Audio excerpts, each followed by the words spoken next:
나누도록 하겠습니다. 오늘은 사랑 가운데서라고 하는 제목으로 함께 말씀을 나누도록 하겠습니다. 인터넷에서 그 칼럼 하나를 봤어요. 짧은 칼럼인데 일본 요리를 할 때 조미료를 넣는 순서에 대한 내용으로 칼럼을 썼더라고요. 여러분 사시스세소라고 들어보셨어요?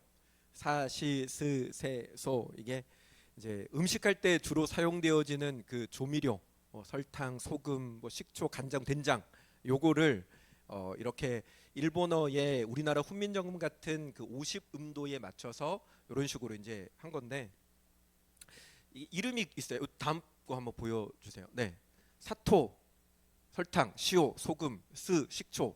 간장은 보통 쇼유라고 하는데 새우유라고도 이렇게 하나 봐요. 그리고 미소, 이렇게 해서 사시스세소라고 하는데, 여기 음식을 할 때 조미료를 넣는 이 순서를 지키면 좋다고 해요. 설탕이나 소금을 만약에 같이 음식에 써야 된다 그러면 소금보다 설탕을 먼저 넣어야 된대요.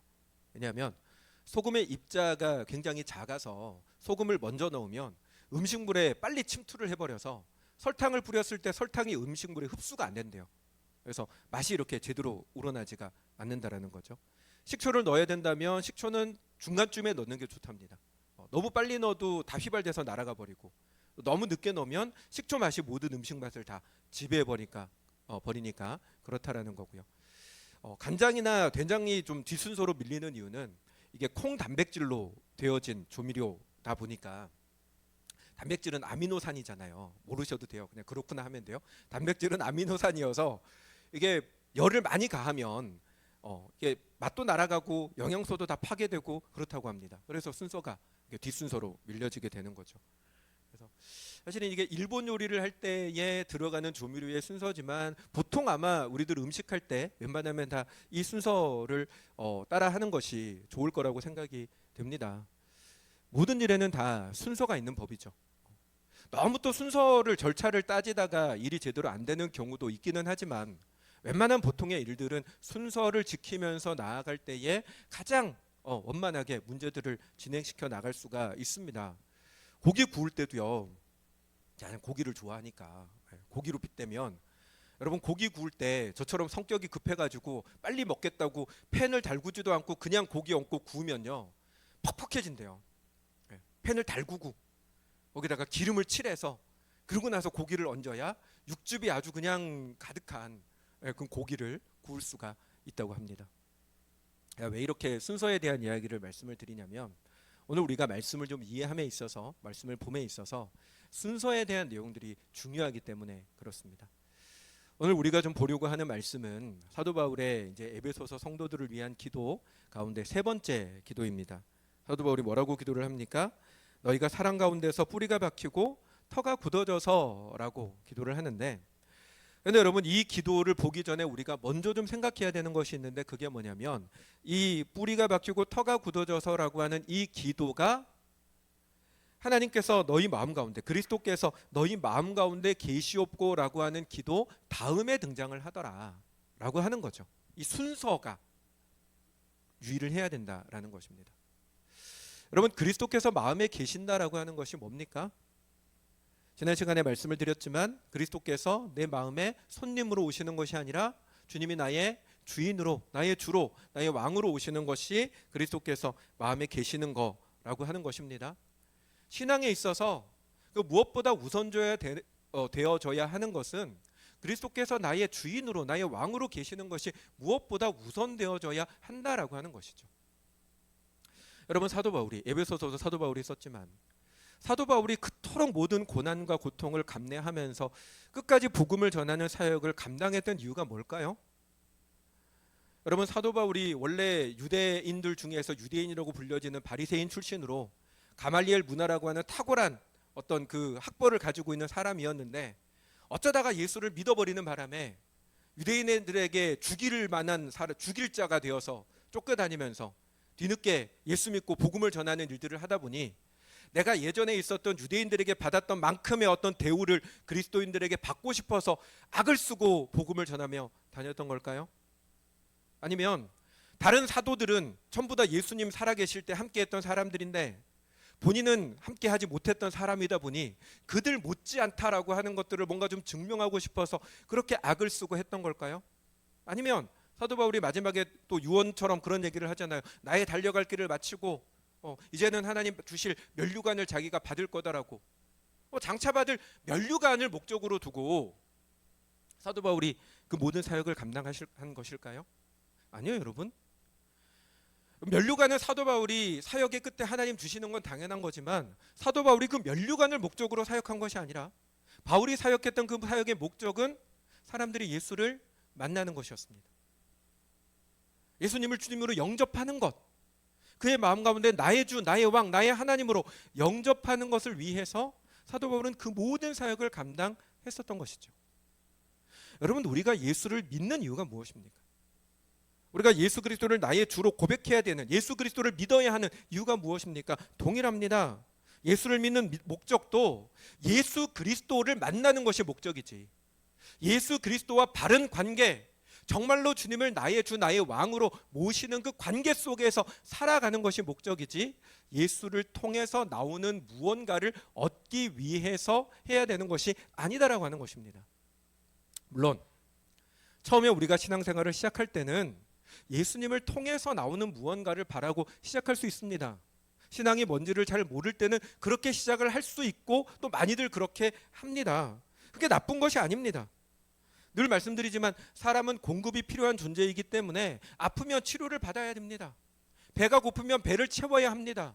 인생 가운데 찾아오는 문제가 있으면 그 문제가 풀려져야 합니다. 그게 사람입니다. 그리고 그건 하나님께서도 우리에게 원하시는 것입니다. 예수님께서 세상에 계실 때 예수님이 가시는 곳마다 많은 사람들이 예수님에게 나왔습니다. 주님께서 쉬시는 곳까지 찾아와서 주님께를 귀찮게 했습니다. 왜 그렇겠습니까? 그들이 주님을 위해서, 주님에게 뭔가 쓰임받고 싶어서, 주님을 뭔가 더 편안하게 모시고 싶어서? 아니죠, 여러분. 그 수많은 사람들이 주님 가는 곳곳마다 따라왔던 이유는 전부 다 자기들의 필요를 채우기 위해서였습니다. 몸이 아픈 사람이 낫기를 원해서 왔습니다. 오빠가 죽었을 때 오빠를 위해서 뭔가 예수님이 해주시기를 바라는 마음으로 동생들이 나왔습니다. 많은 사람들이 배고플 때 예수님을 왕으로 세우려고 했었던 이유는 예수님이 왕이시면 자기들이 평생 배고프지 않을 것 같아서 예수님을 왕으로 세우고자 했었습니다.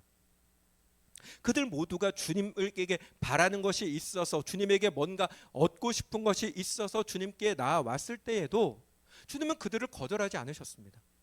그들의 의도가 순수하지 못한 의도를 가지고 나왔다라고 하는 것을 누구보다 주님은 잘 아셨지만 그럼에도 불구하고 주님은 그들은 다 받아주셨습니다. 때로는 그들의 의도가 너무 노골적일 때는 거부하고 주님이 그 자리를 피하기도 하셨지만 그렇다고 해서 주님이 이후로 그들을 받아주지 않으신 것이 아닙니다. 주님께로 나오는 모든 자들을 주님은 받아주셨고 고쳐주셨고 먹여주셨고 챙겨주셨습니다. 왜요? 그게 주님도 바라시는 것이기 때문입니다. 주님은 우리가 행복하기를, 우리가 온전하기를, 우리가 바르기를 주님도 원하신다는 것입니다. 하지만 그럼에도 불구하고 정령 주님께서 이 땅에 오신 목적, 주님께서 그들을 고쳐주시고 배를 줄인 배를 채워주셨던 목적이 무엇입니까? 그들이 예수가 누군지를 바르게 알게 하기 위함이었습니다. 예수 그리스도를 정말로 그들의 구주로 받아서 예수님을 통해서 그들의 죄의 씻음을 받고 그로 인해서 하나님과의 왜곡되어졌던 관계가, 주님하고의 왜곡되어졌던 관계가 바르게 회복되어지기를 원하여서 주님께서는 그 모든 일들을 행하셨다라고 하는 것입니다. 사랑하는 여러분, 우리가 무언가 다른 것을 주님께 바라는 것이 나쁘다는 것이 결코 아닙니다. 필요하면 구해야 됩니다. 다만 중요한 것은 그게 목적이 되어서는 안 된다라고 하는 것입니다. 여러분, 우리가 예수를 믿는 목적은 주님을 통해서 나오는 무언가가 아닙니다. 우리가 예수를 믿는 목적은 오직 주님입니다. 그리스도입니다. 그리스도가 나의 마음 가운데 좌정하시기를, 나를 주장해 주시기를, 나의 주인 되어 주시기를, 나를 다스려 주시기를, 그리고 그 주님과의 그 다스림의 관계 속에서 내 모든 것들이 이루어지기를 소망하면서 우리는 주님께 나와야 한다는 것입니다. 사랑하는 여러분, 물질도 좋고 치유도 좋습니다. 그걸 구하는 건 우리가 할 수 있는 것입니다. 하지만 여러분, 그것은 진정한 관계를 위한 디딤돌일 뿐이라는 것을 놓치지 않으시기 바랍니다. 그거를 통해서 우리는 진정 주님과의 깊은 관계로 들어갈 수가 있어야 하는 것입니다. 사랑하는 여러분, 이 순서가 바뀌지 않는 저와 여러분들 되시기 바랍니다.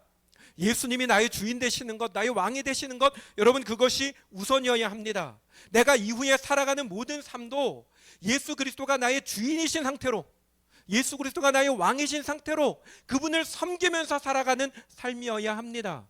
여러분, 각자가 세상 속에서 바쁘고 분주하게 살아가는 것도 그거를 통해서 여러분들이 무언가를 얻기 위함이 아니라 여러분이 살아가는 그 모든 삶의 순간도 주님께서 나를 주장하셔서 주님의 뜻하심을 이루는 도구와 통로로 살아가는 삶이어야 한다는 것입니다. 그리고 여러분, 우리가 이 순서를 바르게 지킬 때 예수 그리스도가 정녕 나의 주인으로, 나의 왕으로 내 마음과 내 살아계시고 그 위에, 그 다음에 모든 것들이 이루어지는 순서가 바르게 지켜질 때 우리가 바라는 진정한 행복이 우리 가운데 이루어지는 줄로 믿습니다. 앞에서도 말씀드렸지만 여러분, 하나님께서, 예수님께서 정말로 바라시는 게 우리의 행복입니다. 여러분, 여러분들도 여러분이 사랑하는 사람들이 행복하기를 바라시잖아요. 저도 저희 애들 어렸을 때 말씀드렸잖아요. 저 치킨 좋아합니다. 탕수육 좋아합니다. 근데 애들이 태어나고 나니까 그 좋아하는 치킨 살 발라서 애들 입에 넣어주고, 탕수육 먹기 좋게 잘라서 애들 입에 넣어주고, 남은 찌꺼기 먹잖아요. 왜요? 사랑하니까.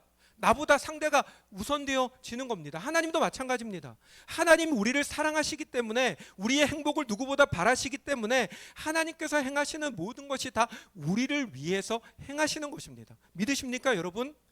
하나님께서 행하시는 모든 것은 정말로 저와 여러분, 우리를 위해서 행하십니다. 그렇기 때문에 지난 시간에도 잠시 언급을 드렸지만 하나님께서 우리의 주인이 되려고 하시는 이유가, 하나님께서 우리들 가운데 항상 함께 하시는 이유는 정말로 우리를 지키고 돕고 우리를 책임져 주시기 위함이라는 것입니다. 그래서 여러분, 여러분이 정말로 하나님이 여러분의 주인이 되시면, 하나님이 여러분의 마음 가운데 왕으로 좌정하시면 하나님 우리의 걸음을 책임지십니다. 나는 작고 연약하고 나는 또 여러 가지 환경과 상황 가운데 흔들리지만 그럼에도 불구하고 전혀 걱정하지 않는 이유는 나의 왕이시고 나의 주인 되시는 하나님이 나를 지배하고 억누르기 위해서 나의 왕이 되신 것이 아니라 내 작은 부분 하나까지도 전적으로 책임지고 돌봐주기 위해서 나의 왕, 나의 주인이 되셨음을 기억하시기 바랍니다. 그래서 그 주님께 정말 무엇보다 그 주님을 나의 주, 나의 왕으로 온전히 마음에 모셔드릴 때, 그럴 때 여러분 진짜 우리의 삶이 행복해질 줄로 믿습니다. 이 순서를 놓치지 않고 살아가는 저와 여러분 되시기 바랍니다. 그리고 이렇게 그리스도가 우리의 마음에 계시는 것이 우리 가운데 이루어지게 되면 그 다음에 이루어져야 하는 것이 오늘 뿌리가 박히고 터가 굳어지는 것이다 라고 하는 것이죠. 뿌리가 박히고 터가 굳어진다라고 하는 것은 쉽게 말하면 주님과 우리하고의 그 관계, 주님 나의 주, 나의 하나님, 나는 주의 백성, 주의 종이라고 하는 이 관계가 단단해지는 건데, 이게 제가 단단해진다라고 하는 거니까 뭔가 좀 뉘앙스가 안 살아서 단단해져야 돼요. 주님과 우리하고의 그 관계가 단단해져야 된다는 거예요. 여러분, 우리가 정말로 나에게 도움이 될 만한 사람하고는 친해지고 싶잖아요. 여러분 주변에 그런 사람들 있지 않으세요? 그러니까 정말 좋아서 만나는 관계도 있지만, 저 사람이 정말 좋아서 만나는 관계도 있지만, 저 사람하고 만나서 나에게 이득이 되니까 힘들고 어렵고 때로는 막 귀찮아도 만나자 그러면 나가서 만나고 하는 사람들 있잖아요. 세상 살아가는 데 있어서 그런 사람들 필요할 수도 있지만, 근데 여러분 우리에게 있어서 정말로 우리를 책임지고 주관하시는 분은 내가 머릿속에 떠오르는 그 사람과의 관계의 단단함이 아니라 주님하고의 관계가 단단해져야 정말로 우리의 인생이 책임져지는 줄로 믿습니다. 그래서 여러분 우리는 주님과의 관계가 단단해져야 되는데 어떻게 단단해질 수 있습니까? 오늘 본문에서 뭐라고 얘기를 합니까? 오늘 본문에 보니까 주님은 사랑 안에서 뿌리 내리고 뿌리가 내리고 깊어지고 터가 굳어진다라고 말씀하고 있습니다. 여러분 하나님과 우리하고의 관계가 온전해짐에 있어서는 사랑 안에서 이루어져야 되는데요. 그러면 여기서 말하는 이 사랑은 어떤 사랑입니까? 나의 사랑입니까? 아니면 주님의 사랑입니까? 네. 내가 주님을 사랑하는 어떤 뜨거운 사랑, 내가 주님과 함께하고 싶어하는 나의 뜨거운 열정이 관계를 붙들어 주는 게 아니라 나를 향한 주님의 그 사랑이 이 관계를 붙들어 준다라고 하는 것입니다. 여러분, 사람들은요, 자신의 열심으로 주님을 사랑하는 거라고 생각합니다. 나의 믿음을 지키는 것도 나의 열심으로 지키는 거라고 생각합니다. 그래서 옛날에는 이게 그런 거 했잖아요. 믿습니까? 그러면 뭐라고 합니까? 믿습니다. 아니, 믿습니다. 아니에요. 믿습니까? 그러면 믿습니다라고 했어요. 기억하십니까, 여러분? 믿습니까? 믿습니다가 아니라 믿습니다. 왜요? 발음이라도 세게 해서 나의 믿음의 어떤 그 열정을 더 불러일으키고 싶은 마음인 거예요. 마음속에 가득한 뜨거움, 주님을 향한 사랑이 뜨거운 거는 좋은데 오해할 수 있는 거예요. 뭐가? 나의 어떤 그 뜨거움이, 주님을 향한 나의 뜨거운 어떤 열정이, 나의 수고가 주님과 나와의 관계를 붙들어 주는 거다라고 오해하고 착각하는 경우가 있다는 것입니다. 하지만 여러분, 아닙니다. 여러분, 우리의 사랑으로 이 사랑의 관계를 붙들 수가 없습니다. 사람의 사랑이 얼마나 변덕이 심합니까? 22년동가 설문조사를 했는데 결혼한 부부들에게 설문조사를 했어요. 현재 배우자와 다시 결혼할 생각이 있으십니까? 만약에 다시 태어났을 때. 그러니까 10명 중에 4명도 안 된대요. 그러니까 한 6, 7명은 난 절대로 다시 결혼하고 싶지 않다. 다시 태어나서 결혼하면 왜 너랑 살아? 딴 사람이랑 살아야지. 이렇게 얘기를 하더라는 거예요. 실제로 설문조사에서. 여러분, 결혼할 때는 정말로 남자들은 얘기하잖아요. 내가 너를 위해서 하늘에 저 별도 달도 다 따다 죽겠다라고 얘기하고 결혼하잖아요. 너를 위해서라면 내가 뭐든지 다 할 수 있어. 그러고 결혼하잖아요. 여기 계신 남자분들 그런 말씀들 하셨잖아요. 근데 결혼하고 조금 살다 보면 아내가 친정 간다 그러면 나도 모르게 입꼬리가 올라가요. 아내가 친구들이랑 며칠 여행 간다 그러네? 그러면 혹여나 취소될까 봐 조마조마합니다. 제 얘기 아니에요. 남들 얘기입니다. 아내들은요, 결혼할 때 부모님에게 자기 남자 이제 결혼할 사람 소개해 줬을 때 부모님이 뭔가 안 좋은 얘기하고 흠잡는 얘기하고 그러면 아빠가 뭔데 엄마가 뭔데 무수구 씨에게 이렇게 얘기를 하면서 그렇게 결혼할 사람 편들다가 자식이 태어나면 그 이후부터는 이제 뒷전이 돼버리잖아요. 내 아들 내 자식이 제일 귀해지잖아요. 그렇더라고요. 남편에 대한 사랑이 어느 순간을 기점으로 이렇게 딱 꺾이냐, 그래프가 자식 태어나면 꺾인다 그러더라고요. 아내한테 무서워서 물어보진 못했어요. 그랬는지는. 여러분, 사람의 사랑은 상황에 따라 바뀝니다. 여러분, 이와 같은 모습들이 사람에 대해서만 그렇습니까? 우리가 하나님을 믿을 때 우리도 그렇지 않습니까? 어제까지는 하나님을 뜨겁게 사랑하고 내가 오늘처럼 뭔가 찬양하고 예배드리면서 가슴에 뜨거움을 받았을 때는 주님 앞에 지금 오늘처럼 눈물도 흘리고 콧물도 흘리고 주님을 사랑합니다라고 뜨겁게 고백하지만 삶 가운데 어떤 고난이 찾아오거나 내가 생각하는 것이 뜻대로 풀려지지 않을 때 여러분의 마음 가운데 하나님에 대한 의심이나 원망하는 마음들이 생겨나지 않습니까? 여러분, 내 인생 가운데 뭔가 고난이 찾아오고 기도했음에도 불구하고 그 기도의 응답이 이루어지지 않을 때 하나님이 정말로 나를 사랑하시나라고 하는 의심의 마음들을 우리가 가지게 되지 않습니까? 우리가 그렇다라는 것입니다. 그렇기 때문에 여러분, 하나님과 우리와의 관계를 단단하게 만드는 것은 우리의 사랑이 아닙니다. 누구의 사랑이어야 합니까? 하나님의 사랑, 주님의 사랑이어야 한다는 것입니다. 사도 바울이 로마서에서 이렇게 이야기를 합니다. 같이 한번 읽어볼까요? 누가 우리를 그리스도의 사랑에서 끊으리요? 환난이나 곤고나 박해나 기근이나 적신이나 위험이나 칼이랴. 기록된 바 우리가 종일 주를 위하여 죽임을 당하게 되며 도살당할 양같이 여김을 받았나이다 함과 같으니라. 그러나 이 모든 일에 우리를 사랑하시는 이로 말미암아 우리가 넉넉히 이기느니라. 내가 확신하노니 사망이나 생명이나 천사들이나 권세자들이나 현재일이나 장래일이나 능력이나 높음이나 깊음이나 다른 어떤 피조물이라도 우리를 우리 주 그리스도 예수 안에 있는 하나님의 사랑에서 끊을 수 없으리라. 아멘. 제가 37절부터 다시 한번 읽을게요. 그러나 이 모든 일에 우리를 사랑하시는 이로 말미암아 우리가 넉넉히 이기느니라. 내가 확신하노니 사망이나 생명이나 천사들이나 권세자들이나 현재 일이나 장래 일이나 능력이나 높음이나 깊음이나 다른 어떤 피조물이라도 우리를 우리 주 그리스도 예수 안에 있는 하나님의 사랑에서 끊을 수 없으리라. 아멘. 우리를 우리의 주님을 향한 뜨거운 사랑에서 끊을 수 없으리라가 아닙니다. 우리를 그리스도 예수 안에 있는 누구의 사랑, 하나님의 사랑에서 끊을 수 있는 것이 아무것도 없다라고 하는 것입니다. 사랑하는 여러분, 사람은 환경의 영향을 받습니다. 감정의 영향을 받습니다. 건강 상태의 영향을 받습니다. 하지만 여러분, 하나님의 우리를 향한 사랑은 그 어떤 것에도 영향을 받지 않습니다. 심지어는 우리의 죄도 우리를 향한 하나님의 사랑을 끊지 못합니다. 예수님을 십자가에 못 박았던 수많은 군중들을 향하여 주님께서 뭐라고 기도하셨습니까? 아버지, 저들의 죄를 용서하여 주시옵소서. 자기들이 하는 것을 알지 못합니다. 주님을 십자가에 못 박는 그 순간조차도 그들을 향한, 우리를 향한 주님의 사랑은 끊어지지 않았습니다. 그러므로 사랑하는 여러분, 여러분의 마음이 흔들리십니까? 주님과 정말로 관계가 단단하기를 원하는데 그것이 뭔가 멀어진 것 같습니까? 그렇다면 사랑하는 여러분, 오늘의 이 말씀을 기억하십시오. 여러분의 감정이 요동치고 여러분의 생각이 요동치고 여러분의 환경이 요동칠 때에 오늘의 이 말씀을 기억하십시오.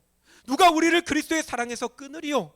그 어떤 무엇도 그리스도 예수 안에 있는 하나님의 사랑에서 끊지 못한다는 이 말씀을 기억하는 저와 여러분 되시기 바랍니다. 할 수 있다면 말씀을 암송하십시오. 이 말씀을 암송하며 날마다 되뇌이십시오. 마음이 흔들릴 때에, 환경이 두려움으로 가득 찰 때에 우리를 누구에서도 끊지 못하는 그리스도의 사랑, 하나님의 사랑이 지금 나와 함께하고 있음을 분명히 말씀을 붙들고 확신하는 저와 여러분 되시기를 주님의 이름으로 축원합니다. 그리고 우리를 붙드시는 주님의 그 사랑이 우리의 마음속에 더 뜨겁게 불타오르기 위해서 우리에게 중요한 것 하나만 더 말씀드리겠습니다. 그건 주님의 그 사랑을, 하나님의 그 사랑을 내가 경험해야 한다라고 하는 것입니다. 여러분 가운데 주님을 향한 사랑이 있습니다. 여러분 주님 사랑하시죠? 네, 여러분 주님 사랑하시죠? 이렇게 아멘 소리가 작아요. 다시, 여러분 주님 사랑하시죠? 아멘. 네. 근데 여러분의 주님을 향한 그 사랑이, 여러분이 어느 날 예수님에 대한 얘기를 듣고 뭔가 모르게 사모하게 되어서 내가 주님을 좀 사랑해 봐야지라고 하는 그 뜨거운 마음이 일어나서 주님께서 관심이 없다가 여러분에게 관심을 가지고 사랑을 하게 된 관계입니까? 아니잖아요. 여러분, 우리 마음 가운데 주님을 향한 사랑이 생겨난 건 주님이 먼저 우리를 사랑하셨기 때문입니다. 그리고 먼저 사랑하셨는데 그걸 여러분이 경험했기 때문입니다. 그 사랑의 종류가 어떠한지, 그 경험의 종류가 어떠한지는 모르지만 하나님이 나를 사랑하시는구나, 주님이 나를 사랑하시는구나 라고 하는 게 여러분의 마음 가운데 경험되어졌기 때문에 여러분의 사랑이 자라난 겁니다. 그렇죠, 여러분? 그렇다면 이건 다르게 얘기를 하면 여러분의 마음 가운데 하나님을 향한 사랑이 자꾸 흔들리고 뭔가 식어지고 무뎌졌다면 그건 결국 뭐냐면 하나님이 여러분을 사랑하고 계신 것에 대한 경험에서부터 멀어졌기 때문이에요. 그런데 하나님의 우리를 향한 사랑, 그 경험이 멀어지게 된 이유가 하나님이 우리를 사랑하시는 걸 멈췄기 때문입니까? 네. 우리를 향하여 부으시는 하나님의 그 사랑이, 우리에게 그 사랑을 보여주시기 위해서 행하시는 하나님의 일하심이 멈춰진 적이 없습니다. 단 한순간도. 근데 뭐가 문제입니까? 일하고 계시는데, 말하고 계시는데, 모든 것들을 이루고 계시는데 내가 그 주님을 보고 있지 못하기 때문입니다. 어렸을 때, 이것도 한번 전에 얘기한 적이 있는 것 같은데, TV 보는 거, 요즘에 이제 다 휴대폰 들여다보는데 옛날에는 TV 보잖아요. 그럼 TV 막 보고 있으면 옆에서 엄마가 뭐 하면서 저한테 뭐라고 말을 해요. 들릴까요? 안 들릴까요? 안 들려요. 안 들려요. TV 보고 있으면 옆에서 뭐라고 떠들어도 아무 소리도 안 들려요. 뭔가 시끄럽게 말은 하는데 말을 한다는 것 자체가 인지가 안 돼요. 사람이 그래요. 뭔가 다른 것에 눈을 보고 있으면, 한눈 팔고 있으면 옆에서 뭐라고 해도 전혀 감지가 안 됩니다. 우리가 그렇다라는 거예요. 여러분, 하나님은 여러분을 사랑하십니다. 하나님 지금도 여러분을 위해서 일하십니다. 하나님께서 여러분에게 내가 너의 아빠고 내가 너의 하나님이라고 하는 것을 증명하시기 위해서 분명 하나님은 지금도 일하고 계십니다. 그런데 내가 그 주님을 바라보지 못하면, 내가 그 주님을 보는 시선을 놓쳐버리면 내 옆에서 하나님께서 행하시는 그 모든 일들이 나와는 무관한 것처럼 여겨진다는 것입니다. 하나님이 사랑하신다라고 하는 사실을 내가 머리로는 아는데 내 가슴 속에 뜨겁게 와닿지 않는 이유는 하나님을 바라보는 나의 시선이 떨어졌기 때문입니다. 엘리야 이야기 아시잖아요. 기도함으로 말미암아 하늘에서 불을 내렸던 그 능력의 선지자 엘리야도 이세벨이 엘리야를 잡아 죽이겠다라고 하니까 그 말에 한순간 마음이 무너져서 도망치고 도망쳐서 광야까지 내려가서 로뎀 나무 밑에 들어가 누워서 하나님께, 하나님 뭐라고 합니까? 나 좀 죽여주십시오라고 합니다. 그 위대한 선지자가, 하늘에서 불이 떨어지는 역사를 일으켰던 선지자가 비가 오는 조짐을 보고는 사두마차인지 육두마차인지는 모르겠지만 왕이 타고 있는 마차 앞을 뛰어갔던 슈퍼맨 같은 능력을 보였던 그 선지자가 왕의 마누라고 해서 죄송합니다. 왕의 아내가 죽이겠다고 하는 말 한마디에 두려움에 사로잡혀서 하나님께 죽여달라고 얘기하고 있습니다. 왜요? 엘리야의 시선이 하나님에게서 사람에게로, 환경에게로 떨어지니까 그 위대한 선지자도 그렇게 되고 말았다는 것입니다. 우리도 별 수 없습니다. 그래서 여러분, 우리가 뭘 기도해야 됩니까? 사도 바울이 왜 사랑 안에서 뿌리 내리고 터가 굳어지게 해달라고 기도합니까? 우리를 붙드시는 하나님의 사랑이 우리의 관계를 단단하게 만드는 것이고, 주님 나를 사랑하신다라고 하는 그 분명한 확신이 우리 속에 가득해야 환경과 상황이 흔들려도 우리가 분명히 붙들려 있을 수 있기 때문입니다.